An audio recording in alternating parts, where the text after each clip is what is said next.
നമ്മുടെ രാഷ്ട്രപിതാവിൻ്റെ മറ്റൊരു ജന്മദിനം കൂടി ഒക്ടോബർ 2. ഈ അവസരത്തിൽ ലോകമെമ്പാടുമുള്ള തെരുവീഥികളിൽ അലയടിക്കുന്ന ഹമാസിലെ മനുഷ്യക്കുരുതിക്കെതിരെയുള്ള വിലാപങ്ങൾ ഈ ഗാന്ധി ജയന്തിയോടനുബന്ധിച്ച് ചേർത്തുവെച്ച് ചിന്തിക്കാൻ ചില കാരണങ്ങളുണ്ട്. കാരണം അഹിംസയുടെ അപ്പോസ്തലനായിരുന്നു നമ്മുടെ രാഷ്ട്രപിതാവ് എന്നത് ലോകത്തെല്ലാവർക്കും അറിയാവുന്ന കാര്യമാണ്. ഗാന്ധിജിയുടെ മറ്റെല്ലാ തത്വശാസ്ത്രങ്ങളെക്കാളും മുന്നിട്ടു നിന്നത് അദ്ദേഹത്തിൻ്റെ നോൺ വയലൻസ് തന്നെയാണ്. അതുതന്നെയാണ് ലോകത്തിൻ്റെ ശ്രദ്ധയെ ആകർഷിച്ചതും ഇന്നും ലോകം ഗാന്ധിജിയെ ഓർക്കുമ്പോൾ ആദ്യമായി ഓർക്കപ്പെടുന്നതും അഹിംസ. ആ അഹിംസ സിദ്ധാന്തത്തിൻ്റെ ആ ഉപജ്ഞാതാവ് ഗാന്ധിജിയാണെന്ന് പറയാനാവില്ലെങ്കിലും അതിൻ്റെ പ്രയോക്താവായി ആധുനിക കാലഘട്ടം കണ്ട ഏറ്റവും പ്രശസ്തനായ വ്യക്തി ഗാന്ധിജി തന്നെയാണ്. അഹിംസയുടെ പ്രയോക്താക്കളിൽ ഭൂതകാലത്ത് നമുക്ക് തിരഞ്ഞാൽ പലരെയും കണ്ടെത്താമെങ്കിലും ആധുനിക കാലഘട്ടത്തിൽ അഹിംസയെക്കുറിച്ച് ഇത്രയേറെ അഹിംസയ്ക്ക് വേണ്ടി സ്വയം അർപ്പിച്ച ഒരു വ്യക്തിത്വത്തെ ഗാന്ധി അല്ലാതെ നമുക്ക് കാണാനാവില്ല ചരിത്രത്തിൽ. അതുകൊണ്ട് തന്നെ ലോകം ഹിംസയുടെ മൂർധന്യത്തിൽ എത്തി നിൽക്കുന്ന ഈ ഘട്ടത്തിൽ അദ്ദേഹത്തിൻ്റെ ജന്മദിനത്തിൽ ആ ഹിംസയുടെ പശ്ചാത്തലവും ഗാന്ധിജിയും അദ്ദേഹത്തിൻ്റെ തത്വചിന്തകൾക്കും അതുമായിട്ടുള്ള ബന്ധം ഇതൊന്ന് പരിശോധിക്കുന്നത് എന്തുകൊണ്ടും കരണീയമായിരിക്കും. ഗാസയിലെ ഇസ്രായേൽ മനുഷ്യക്കുരുതി, വംശോന്മൂലനം, അത് തന്നെയാണ് നമ്മുടെ വിഷയം. 1938 ഹരിജൻ പത്രത്തിൽ ഗാന്ധിജി എഴുതി, ഇംഗ്ലണ്ട് എപ്രകാരമാണോ ഇംഗ്ലീഷുകാർക്ക്, ഫ്രാൻസ് എപ്രകാരമാണോ ഫ്രഞ്ചുകാർക്ക്, അതുപോലെ തന്നെ പലസ്തീൻകാർക്ക്, അറബികൾക്ക് പലസ്തീൻ അവരുടെ സ്വന്തം നാടാണ്. യൂറോപ്പിലെ പീഡിതരും നിന്ദിതരും ആട്ടിയോടിക്കപ്പെട്ടവരുമായ യഹൂദരെ അറബ് നാട്ടിൽ പുനരധിവസിപ്പിക്കുമ്പോൾ ആ ജനത അവിടെ വിട്ടു പോകാൻ ഇടവരരുത്. ഇതാണ് ഗാന്ധിജി 1938 അദ്ദേഹത്തിൻ്റെ ഹരിജൻ എന്ന പത്രത്തിൽ കുറിച്ചത്.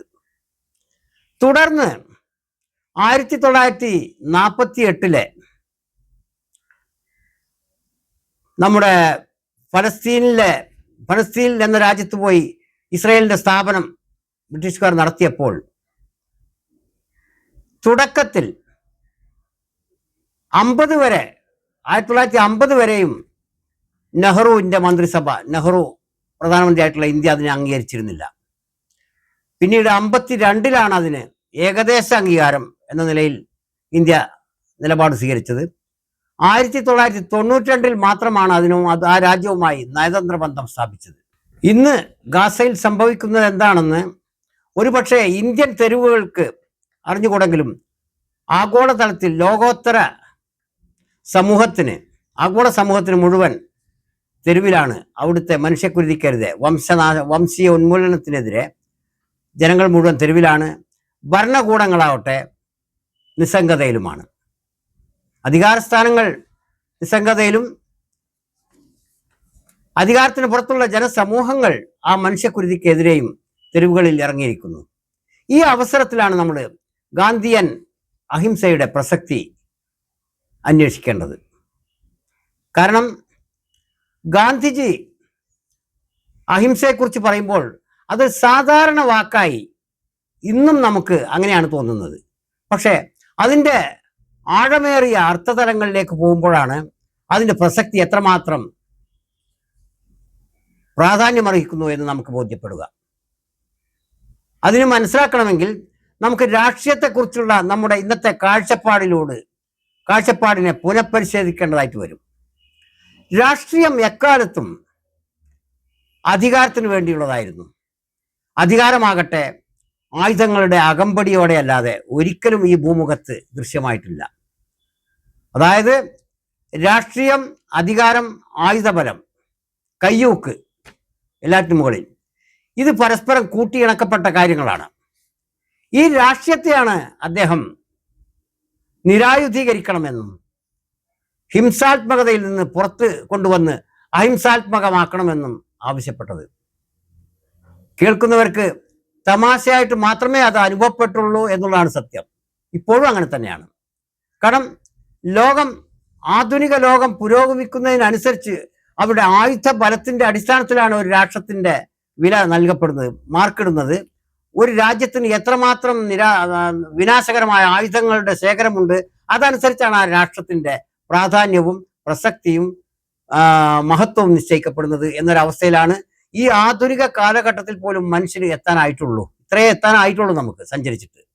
സർവായുധ വിഭൂഷിതയായ ഒരു രക്തരക്ഷസിനെ പോലെയാണ് രാഷ്ട്രീയം എക്കാലത്തും ഉണ്ടായിട്ടുള്ളത്, ഇക്കാലത്തും അങ്ങനെ തന്നെ. കാരണം ഈ സർവായുധ വിഭൂഷിതയായ രാഷ്ട്രീയത്തെ നിരായുധീകരിച്ച് അഹിംസാത്മകമാക്കി ഹിംസയിൽ നിന്ന് മുക്തമാക്കണമെന്നാണ് ഗാന്ധിജി പറഞ്ഞത്. ഇത് ആവശ്യപ്പെടുന്ന ആദ്യത്തെ ആളല്ല ഗാന്ധിജി എന്ന് നാം നേരത്തെ പറഞ്ഞു. പക്ഷേ ആധുനിക കാലഘട്ടത്തിലെ ആദ്യത്തെയും അവസാനത്തെയും വ്യക്തിത്വം ഗാന്ധിജി തന്നെയാണെന്ന് കാണാം. കാരണം ആയുധരഹിതമായ ഒരു രാഷ്ട്രീയ പശ്ചാത്തലത്തെക്കുറിച്ച് ചിന്തിക്കാൻ ആധുനിക രാഷ്ട്രമീമാംസയിൽ പോലും അധികം പേരെ കണ്ടെന്നു വരില്ല. കമ്മ്യൂണിസം പറയുന്നത് ഏറ്റവും ആധുനികമായ ഒരവസ്ഥയാണ്. തോക്കിൻ കുഴലിലൂടെ അധികാരം എന്നതിനെ കുറിച്ചാണ്, വിപ്ലവത്തിലൂടെ അധികാരം എന്നതിനെ കുറിച്ചാണ്. വിപ്ലവം എന്നതുകൊണ്ട് ഉദ്ദേശിക്കുന്നത് അതേവരെ ഭൂമിയിൽ കെട്ടി ഉയർത്തിയതെല്ലാം ഇടിച്ചു നിരപ്പാക്കി വിധ്വംസക രീതിയിലൂടെ അധികാര കൈമാറ്റം, അധികാരത്തിന്റെ മാറ്റം കൊണ്ടുവരിക എന്നുള്ള സങ്കല്പമേ അവർക്ക് എത്താനായിട്ടുള്ളൂ ഇതേവരെ. മറ്റ് സമാധാനത്തെക്കുറിച്ചും ശാന്തിയെക്കുറിച്ചും ആത്മീയ തലങ്ങളെക്കുറിച്ചും വാചാലരാകുന്ന കമ്മ്യൂണിസത്തിന് എതിര് നിൽക്കുന്ന ലോകമാകട്ടെ ന്യൂക്ലിയർ ബോംബിൽ എത്തി നിൽക്കുകയാണ് അവരുടെ രാഷ്ട്രീയം. അതായത് പുരാതന കാലത്ത് ആത്മീയത പോലും ആയുധ സങ്കല്പത്തിന് വിരുദ്ധമായിരുന്നില്ല. ഓരോ ദൈവങ്ങളും വാളും കുന്തവും പരിചയും ശൂലവും വഹിച്ചുകൊണ്ട് അധർമ്മത്തിനെതിരെ എന്നാണ് വെപ്പ്. അധർമ്മം എന്നുള്ളത് അതിൻ്റെ ആപേക്ഷികത അനുസരിച്ചുകൊണ്ട് നമ്മളുടേതല്ലാത്തതൊക്കെ അധർമ്മം, നമ്മുടേത് മാത്രം ധർമ്മം എന്ന അവസ്ഥയിൽ ഇതായിരുന്നു. ആത്മീയതയുടെ അവസ്ഥ പോലും നിരായുധമായിരുന്നില്ല. ആയുധ സജ്ജമായിരുന്നെങ്കിൽ രാഷ്ട്രീയത്തെ കുറ്റപ്പെടുത്തിയിട്ട് കാര്യമില്ലല്ലോ. അതായത് രാഷ്ട്രീയവും ആത്മീയതയും മനുഷ്യനെ അടക്കി ഭരിക്കുന്ന രണ്ട് പ്രത്യയശാസ്ത്രങ്ങളും ആയുധ വിഭൂഷിതമായിരുന്നു, ആയുധങ്ങൾ കൊണ്ട് അലങ്കൃതമായിരുന്നു എന്ന് കാണാം. ഈ അവസ്ഥയിലേക്കാണ് നിരായുധീകരിക്കപ്പെട്ട ഒരാത്മീയതയും, മതമല്ല ആത്മീയതയാണ് ഗാന്ധിജി പറഞ്ഞത്. മതം അദ്ദേഹത്തിന് എല്ലാ മതങ്ങളോടും സമഭാവനയായിരുന്നു. അതിൽ ഏതുകൊണ്ടെങ്കിലും ഒരു മതം തിരഞ്ഞെടുക്കുക എന്നുള്ളത് അസാധ്യമായിരുന്നു. എങ്കിലും അദ്ദേഹം ജനിച്ചു വളർന്ന മതത്തെ അദ്ദേഹം കൈവിട്ടിരുന്നതുമില്ല. എങ്കിൽ പോലും അദ്ദേഹം മതാനുഷ്ഠാനങ്ങളിൽ തൽപരനായിരുന്നില്ല. അദ്ദേഹത്തിന്റെ തന്നെ മതത്തിന്റെ കൃത്യമായ അനുഷ്ഠാനങ്ങൾ പാലിച്ചിരുന്ന വ്യക്തിയായിരുന്നില്ല ഗാന്ധിജി. എങ്കിലും രഘുപതി രാജാറാം പോലെയുള്ള ജനങ്ങൾക്ക് വേണ്ടിയുള്ള ചില അനുഷ്ഠാനങ്ങൾ അദ്ദേഹം നടത്തിപ്പോന്നു. ഒപ്പം അതിൻ്റെ കൂടെയുള്ളതാണ് നമ്മുടെ മന്ത്രം, അഹിംസാ മന്ത്രങ്ങളും സർവോദയ, ശ്രമദാനം തുടങ്ങിയ കാര്യങ്ങളും ഒരു ചടങ്ങ് പോലെ, ആചാരം പോലെ അദ്ദേഹം ആചരിച്ചിരുന്നെങ്കിലും ഒരിക്കലും അദ്ദേഹം ഒരു കൃത്യമായ ഒരു നിശ്ചിത മതത്തിന്റെ ചട്ടക്കൂടിന് ഒതുങ്ങി നിന്ന് അതിൻ്റെ അനുഷ്ഠാനങ്ങൾ മുഴുകിയിരുന്ന വ്യക്തിയായിരുന്നുമില്ല. എന്നാൽ അദ്ദേഹം ലോകത്തിന് പരിചയപ്പെടുത്താൻ, ലോകത്തോട് പറയാൻ ആഗ്രഹിച്ചത് അഹിംസയിൽ ഊന്നിയ ഒരു രാഷ്ട്രീയത്തെക്കുറിച്ചാണ്. സമ്പൂർണമായും രാഷ്ട്രീയത്തിലേക്ക് ഇറങ്ങിത്തിരിച്ച, എടുത്തെറിയപ്പെട്ട ഒരു വ്യക്തിത്വമായിരുന്നു ഗാന്ധിജിയുടേത്. പക്ഷെ ആ രാഷ്ട്രീയത്തിൽ തന്നെ അദ്ദേഹം അതിനെ നിരായുധീകരിച്ച് ആയുധമുക്തമാക്കി ഹിംസാത്മകതയിൽ നിന്ന് കരകയറ്റി അഹിംസയുടെ അവസ്ഥ കൊണ്ടുവരാനാണ് ശ്രമിച്ചത്. അതിൽ അദ്ദേഹം പരാജയപ്പെട്ടു എന്ന് തന്നെ വേണം പറയാൻ. എങ്കിലും അദ്ദേഹം തുടങ്ങി വെച്ച ആശയത്തിന്റെ പ്രസക്തി അവിടെ നിൽക്കുന്നുണ്ട്. ആത്മീയത, മതം, രാഷ്ട്രീയം എന്നൊക്കെ പറയുമ്പോൾ ജനങ്ങൾക്ക് ഒരുപാട് മുൻവിധികൾ വന്നു കൂടാറുണ്ട്. ഓരോ മനുഷ്യന്റെയും മതപരമായ മതത്തിൽ മനുഷ്യൻ കാണുന്ന കാഴ്ച അവന്റെ സ്വന്തം മതത്തെ അനുഷ്ഠിക്കുക എന്നതിലപ്പുറം അന്യമതത്തെ വെറുക്കുക എന്നതിനാണ് ഊന്നൽ നൽകുന്നത്. സ്വന്തം മതത്തെ ഇഷ്ടപ്പെടുന്നതിനെയും അനുസരിക്കുന്നതിനും അനുഷ്ഠിക്കുന്നതിനേക്കാൾ കൂടുതലായിട്ടാണ് അന്യമതത്തെ എതിർക്കാനും വെറുക്കാനും ദ്വേഷിക്കാനുമുള്ള പ്രവണത എന്ന് സാരം. ഒരു മനുഷ്യന് ഒരു മതമോ ഒരു രാഷ്ട്രീയമോ ഉണ്ടായിരിക്കുക എന്നുള്ളതിൽ ഒരു അപാകതയും കാണാൻ കഴിയില്ല.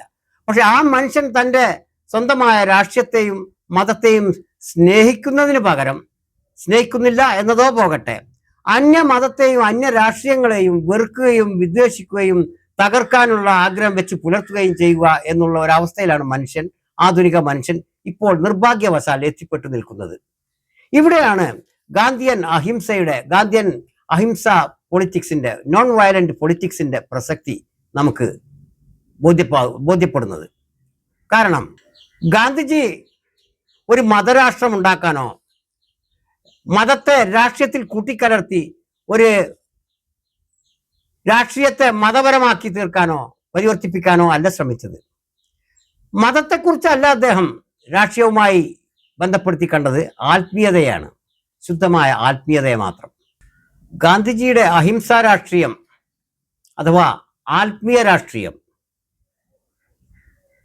അതിൻ്റെ തുടക്കം മുതൽക്കേ അദ്ദേഹത്തിൻ്റെ ഏറ്റവും അടുത്ത അനുയായികൾക്ക് പോലും ദഹിക്കുമായിരുന്നില്ല. ഏറ്റവും ഒടുവിൽ ഇന്ത്യ സ്വതന്ത്രയായ ശേഷം ആ രാഷ്ട്രീയം, ഗാന്ധിയൻ രാഷ്ട്രീയം, ആത്മീയതയിലൂന്നിയ അഹിംസാ രാഷ്ട്രീയം സ്വന്തം രാജ്യത്തിന് തന്നെ അസഹനീയമായി തീരുകയും ചെയ്തു. രണ്ട് ഘട്ടത്തിലാണ് അദ്ദേഹത്തെ ഏറ്റവും അടുത്തറിഞ്ഞിട്ടുള്ള, ഏറ്റവും അടുത്ത് മനസ്സിലാക്കുകയും ആദരിക്കുകയും ചെയ്തിട്ടുള്ള ശ്രീ ജവഹർലാൽ നെഹ്റു പോലും ഗാന്ധിയുമായി അഭിപ്രായ ഭിന്നതയുണ്ടായത് എന്ന് കേൾക്കുന്നു.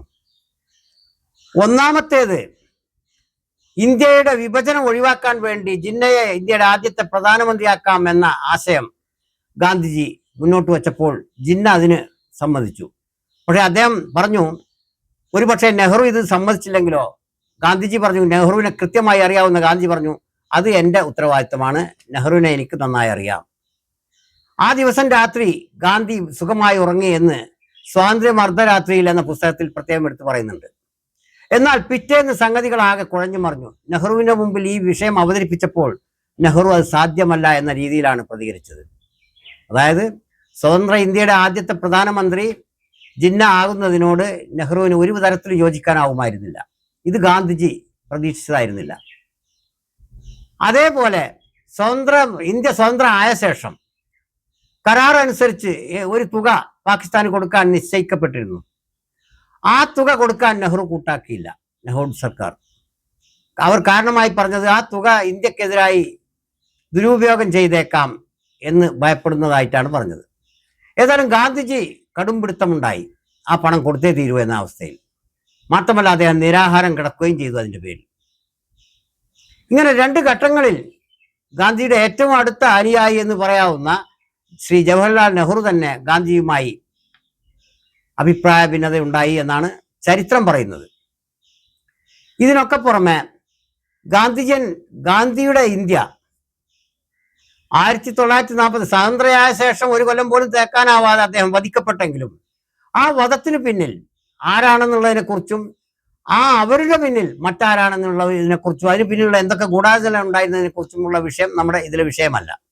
എങ്കിലും ഗാന്ധിജി വിഭാവനം ചെയ്ത ആ ഹിംസാപരമല്ലാത്ത അഹിംസയിലൂന്നിയ ഒരു രാഷ്ട്രീയമല്ല ഇന്ത്യയിൽ പിന്നീട് നടപ്പിലായത്.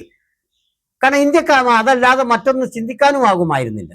കാരണം ഗാന്ധിജിയുടെ തത്വശാസ്ത്രങ്ങൾ പലതും അപ്രായോഗികമോ അമാനുഷികമോ ആയി പലർക്കും തോന്നിയിട്ടുണ്ട്. കാരണം ഗാന്ധിജിക്ക് മാത്രം കഴിയാവുന്ന ചില കാര്യങ്ങളാണ് ഗാന്ധിജി ചെയ്തു വെച്ചിട്ടുള്ളത്, പറഞ്ഞു വെച്ചിട്ടുള്ളത് എന്ന് പലപ്പോഴും അഭിപ്രായങ്ങൾ വരികയുണ്ടായി. അദ്ദേഹത്തിൻ്റെ സത്യാന്വേഷണ പരീക്ഷണങ്ങളിൽ അദ്ദേഹം തന്നെ ചിലപ്പോൾ പരാജിതനായതായിട്ടും അനുഭവപ്പെട്ടിട്ടുണ്ട്. ഗാന്ധിജിയുടെ താത്വികമായ ഒരു പരീക്ഷണ ചിന്ത മാത്രമായിരുന്നോ അഹിംസയെ രാഷ്ട്രീയത്തിൽ സന്നിവേശിപ്പിക്കുക എന്നുള്ളത്? ഒരിക്കലുമായിരുന്നില്ല. കാരണം മനുഷ്യൻ ഏറ്റവും ഉന്നതനാകുന്നത് അവൻ്റെ രാഷ്ട്രാതിർത്തികളിൽ കിടങ്ങുകുഴിച്ചും കമ്പിവേലി കെട്ടിയും കള്ളു കുടിപ്പിച്ച് പട്ടാളക്കാരെ അണിനിരത്തിയുമല്ല. അതിർത്തികൾ നമ്മൾ ഏറ്റവും ആധുനിക രീതിയിലുള്ള മനുഷ്യൻ ആധുനിക യൂറോപ്പിൽ കാണുന്നത് പോലെ പട്ടാളക്കാർ കാവൽ നിൽക്കുന്ന അതിർത്തികൾ യൂറോപ്പിലെ പല രാജ്യങ്ങൾക്കിടയിലും കാണാനില്ല എന്നതാണ് വസ്തുത. ഈ അവസ്ഥ എന്തുകൊണ്ട് ഏഷ്യയിലെയും മറ്റ് മേഖലകളിലെയും രാഷ്ട്രങ്ങൾക്കിടയിലും നമുക്കുണ്ടാക്കിക്കൂടാ? ആ അവസ്ഥയിലേക്ക് ഇരു രാജ്യങ്ങളിലും ഇരു രാഷ്ട്രക്കാരും മാനസികമായി ഉയരണം എന്നതേ ഉള്ളൂ. മാത്രമല്ല, രാഷ്ട്രീയത്തിന് ആയുധബലം അവിഭാജ്യ ഘടകമാണെന്നുള്ള ഈ മിഥ്യാധാരണ ആദ്യം തിരുത്തേണ്ടിയിരിക്കുന്നു. നമ്മൾ ഗാന്ധിസത്തിലേക്ക് പോകേണ്ടത്, ഗാന്ധിസത്തെക്കുറിച്ച് പോകേണ്ടത് ഗാന്ധി തൊപ്പി അണിയലോ കതർ ഉടുക്കലോ ചർക്ക തിരിക്കലോ സർവോദയത്തിന്റെ പേര് പറയലോ സത്യാഗ്രഹം നടത്തലോ കൊണ്ട് മാത്രമല്ല, അത് നമ്മുടെ രാഷ്ട്രീയത്തെ നിരായുധീകരിക്കലിലൂടെയാണ് പൂർണ്ണമായ ഗാന്ധി തത്വം നാം പ്രാവർത്തികമാക്കുക എന്നാണ് പറയേണ്ടി വരുന്നത്. അതായത് സമ്പൂർണ്ണ നിരായുധീകരണത്തിന്റെ ഒരു ലോകം, യുദ്ധരഹിതമായ ആയുധരഹിതമായ ഒരു ലോകം, അതാണ് അഹിംസയുടെ ആത്യന്തിക അവസ്ഥ. അതായത് അഹിംസ എന്നതിൻ്റെ ഉദ്ദേശം കേവലം ഹിംസയിൽ നിന്ന് മുക്തരാവുക, ഹിംസ ഒഴിവാക്കുക, കന്നുകാലികളെ അറുക്കുന്നതോ മറ്റുള്ളതോ ഒഴിവാക്കുക, അണുക്കളെ ശ്വസിച്ച് കൊല്ലാതിരിക്കാൻ വേണ്ടി മൂക്കത്ത് തുണി കെട്ടുക എന്നുള്ളതൊന്നുമല്ല. അത് ഏറ്റവും ആത്യന്തികമായി ആയുധ വിമുക്തമായ ഒരു ലോകം, യുദ്ധരഹിതമായ ഒരു ലോകം, അതാണ് യഥാർത്ഥ സമാധാനത്തിന്റെ ലോകം. മനുഷ്യരെ ഭരണാധികാരികൾ ഒരു കാലത്ത് അത്യന്തം ഭീതിയിൽ സ്വന്തം ജനങ്ങളിൽ നിന്ന് പോലും ഭയപ്പെട്ടുകൊണ്ട് തൻ്റെ കൊട്ടാരക്കെട്ടിനു ചുറ്റും കിടങ്ങു കുഴിച്ചും കാവൽക്കാരെ നിർത്തിയും വൻമതിലുകൾ കെട്ടിയും ഒക്കെ ജീവിച്ചിരുന്നു. അതേ അവസ്ഥ തന്നെയാണ് ഇന്നും എന്ന് കാണാം. ഇന്ന് സെഡ് കാറ്റഗറി സെക്യൂരിറ്റി അണിനിരത്തിയും നമ്മുടെ ബാർബിഡ് വയറുകൾ നമ്മുടെ അതിർത്തികളിൽ സ്ഥാപിച്ചും പട്ടാളം എന്ന പേരിൽ ഏറ്റവും അധികം നമ്മുടെ നികുതിപ്പണം ഡിഫൻസിന് വേണ്ടി ചെലവഴിക്കപ്പെട്ടും അത്യാധുനിക ആയുധങ്ങൾ ഓരോന്നിറങ്ങുമ്പോഴും ആ അടുത്ത അയൽവാസി അത് വാങ്ങുന്നതിന് മുമ്പ് നമുക്ക് വാങ്ങണം എന്നുള്ള തിരക്ക് പിടിച്ചുകൊണ്ടും നമ്മൾ ഇന്നും കഴിഞ്ഞുകൂടുന്നു ഭയപ്പാടോടെ തന്നെ. അന്നത്തെ കൊട്ടാര കെട്ടുകൾക്ക് പകരം ഇന്ന് പാർലമെന്റ് ഉദ്യോഗസ്ഥ പ്രധാനമന്ത്രി മുഖ്യമന്ത്രിമാർക്കുള്ള മന്ദിരങ്ങളാണ്. അന്നത്തെ എല്ലാ അവസ്ഥകളും നേരിയ പേര് വ്യത്യാസത്തോടെ ഇന്നും അതേപടി നിലനിൽക്കുന്നു. അതായത് മനുഷ്യൻ ഒരു ഇഞ്ച് മുന്നോട്ട് പോയിട്ടില്ല എന്നാണ് അർത്ഥം. ആധുനികനെന്നും പരിഷ്കൃതനെന്നും നിയോ ലിബറൽ എന്നുമൊക്കെ അവകാശവാദങ്ങൾ ഉന്നയിക്കുമ്പോഴും ഏറ്റവും പ്രാകൃതനായ മനുഷ്യന്റെ മാനസികാവസ്ഥയിൽ തന്നെയാണ് ഏറ്റവും ആധുനികനായ ഇന്നത്തെ ഏറ്റവും ഉയർന്ന അധികാര സ്ഥാനത്തുള്ളവൻ പോലും കഴിയുന്നത് എന്നത് എത്രമാത്രം ലജ്ജാകരമാണ് എന്ന് പറയേണ്ടിയിരിക്കുന്നു. ഇവിടെ ഈ ഒക്ടോബർ 2 ഗാന്ധിയൻ ഗാന്ധിയുടെ ആത്മീയത രാഷ്ട്രീയത്തിൽ സന്നിവേശിപ്പിച്ചുകൊണ്ടുള്ള രാഷ്ട്രീയത്തെ ശുദ്ധീകരിക്കുന്ന പ്രക്രിയയുടെ തുടക്കം നമുക്ക് അതിന്റെ പ്രസക്തിയെക്കുറിച്ച് ചിന്തിക്കാനെങ്കിലും തുടക്കം കുറിക്കാം. ആ പ്രവൃത്തി തുടങ്ങാൻ നമുക്ക് ഇനിയും സമയമെടുക്കും.